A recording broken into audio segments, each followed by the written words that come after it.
Hey, I'm Teddy AJ, and welcome here to a little talk about RPGs. I'm here with one of my friends. Yeah, my name is Spurn. I'm currently starting a YouTube channel about World of Darkness, but it's primarily in Danish, so it's not so many viewers from over in the States and other countries. But I'm trying to get ahead. Yeah, and today we will be talking about one of Mittirim's videos where he spoke about the worst player experience he had as a GM, and we will be talking a little about cheating and bad experiences and what to do about it. So um, yeah, um, in the video he talks a lot about a guy named John and how he cheated in this game. He had some loaded dice that he brought to the game, and it ended quite badly. That's the short gist of it. Yeah. So, Spurn, what would you do if someone brought loaded dice to your one of your games? Well, I don't guess you in the beginning know that people have loaded dice with them and use them.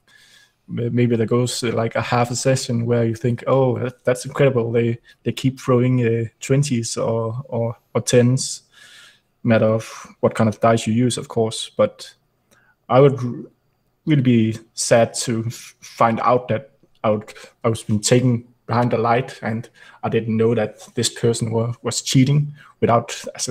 Why would you cheat? It's not for making best rolls. You're at a role playing game. It's for having fun and playing the game. So helping the group and the story instead of yourself. Yeah, I do agree very much. Also because often the people you're playing with would be your friends, so you're actually cheating your friends Yeah, more than that's anything true. else. You're not cheating the system because the system is not a part of the game in that way. So No. so and you're cheating yourself also because it is the playing experience. It is the storytelling that is the biggest part of role playing for Yeah, me and anyway. if you have loaded dice and you always get the highest number on the dice, it's not a good achievement. You don't get that rush when you make a good die roll. It's just like, oh, of course I do it. And it's all the fun goes out of it. Yeah, I do pretty much agree with that. So and that brings us on to the gaming experience versus the system. I think how important is the system correlated to the role playing experience in your eyes? Well, I wouldn't say the system is the most important thing. It's more the role playing because well, if you have played for a couple of years, you know that the role playing is the thing that makes you come back. It's not really the system. You can always change the system, go somewhere else, or you could take the system out of the game totally. Yeah, The system is only something I would say you can rely on if everything goes wrong. Then you can just use the rules, go up in the book, and maybe you can't remember all the rules, but you should go through role playing in the story first. yeah, yeah. I can follow you a long way. Uh, I myself, I am a big fan of systems, but the system has to build up to the story. So you can't use every system to every story, of course.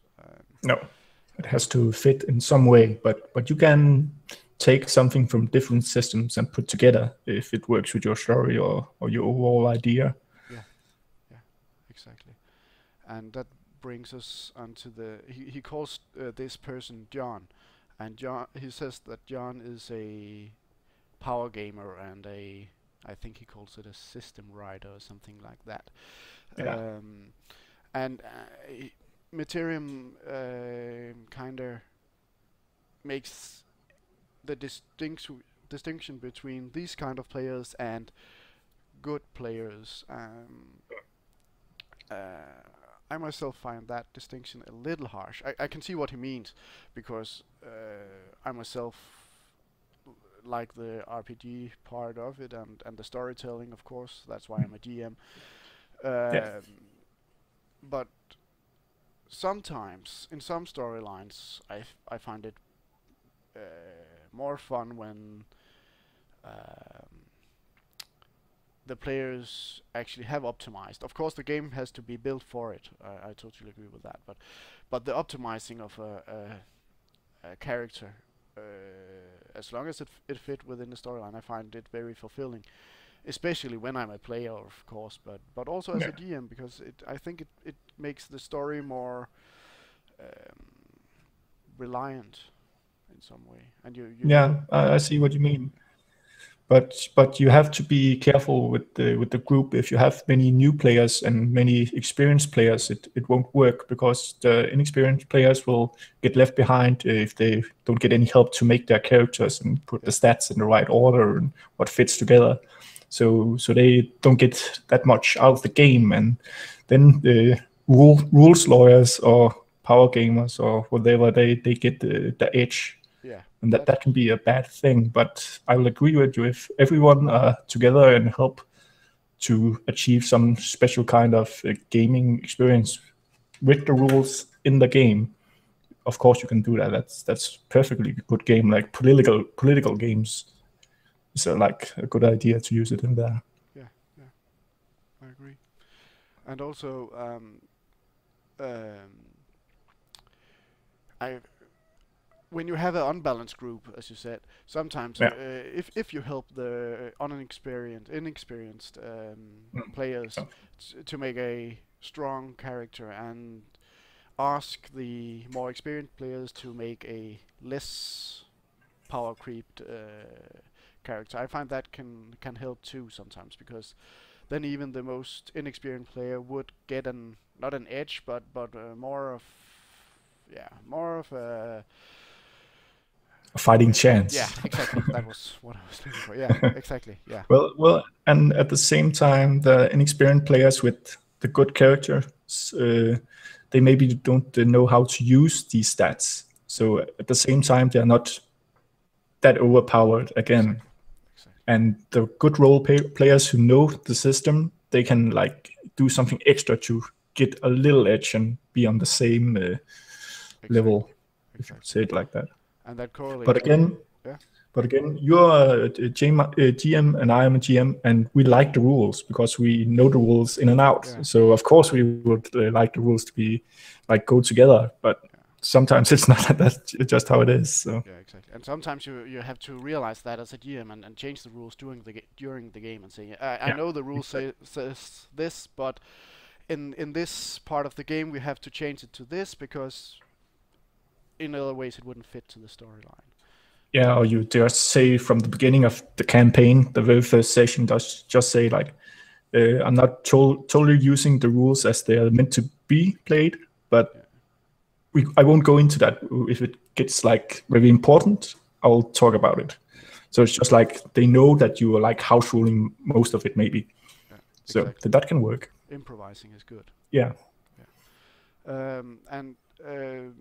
Continuing the character creation talk, he actually tells that John comes with this character that is perhaps a little bit too creeped, and he's not directly saying that he had cheated, but he does continue that after that he started to ask his player to make the character creation with him there. And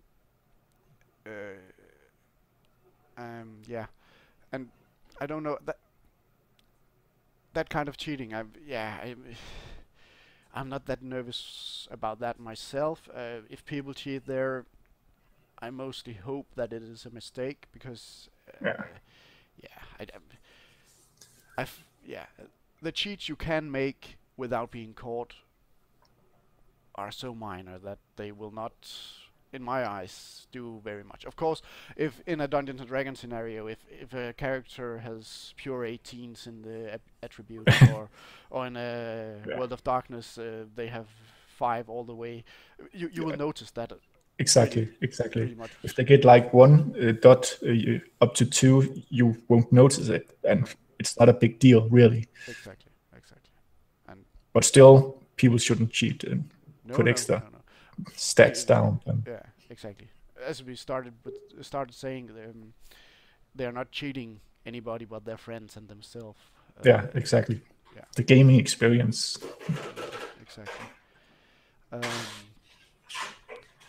yeah, and then I think perhaps we should, if you have nothing more, we should end by talking about what reaction to cheating should be in our view.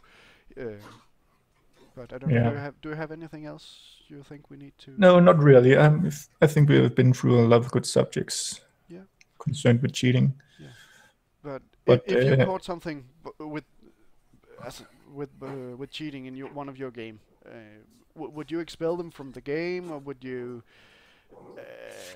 draw experience from them, or exclude them for 1 or 2 games? What would? well, you can do it on different turfs. You can do it like personally, say, what are you doing, and be negative about it. But at the same time, you could also do it like a positive way, and say, what the hell, you have extra points all of a sudden, and then just laugh it out, and then they remove it again, and then it's just, okay, we don't cheat, of course, and it was a mistake, maybe not. And then you can do something about it in game also, take XP away, debunk some stats further than they were in the beginning. But it shouldn't be like it shouldn't be a thing that should happen, because in the end it's your friends you're playing with, and they shouldn't cheat, and that's just how it is, and you should know. So I would say for me it would it depends on who it would be, what kind of person in the group. Is it a newcomer? Is it a veteran? Yeah. How well do you know the person? But I would say to exclude a person, it had to be severe. And yeah, it's pretty rough to exclude one. yeah, I think so. But perhaps it's I'm used to playing with closer friends, not from the more open environment. Yeah. I think the only times I played with unknowns were when I just started on the university. There I did a little of playing in clubs and stuff like that, Yeah, but not that much. Not pen and paper anyway. no, but I don't think that cheating is a big problem, because I don't think it happens a lot. I haven't experienced it, GMing World of Darkness or being in Pathfinder groups. No. I think people are pretty, well, they don't cheat. Yeah, me neither. But that not to say that there ain't some bad apples and there ain't some bad experiences. I've had bad player experiences myself. That's not it. But as Mittirim actually says in the next video, which he has just put up today, lots of times you can turn it as a GM, take the situation and make it fun. He talks about a magic spoon. Some player goes through an entire village, destroying every spoon in the entire village. Okay. And he uses this. I can't remember. Perhaps it's gnomes or something, like house elves or something like that, who confronts them and sends them out to a quest to get this magical spoon back to the village. And yeah, and it is all a good laugh and stuff like that. And I think that should be more of the way to tackle problems in the game. Just as a GM, you find a solution. Do it as a part of the story in some way. And yeah, in a positive way, lead them out of the story in some way, or something like that. You shouldn't be like going directly for the person. I think that's not the right way to go. That could harm the friendship. I would guess. yeah, exactly. Yeah, but I think that was it for today then. Yeah, that's okay. But yeah, I hope we can do this again. And Of course. yeah. Then have a nice day. Yeah, you too. Thank you.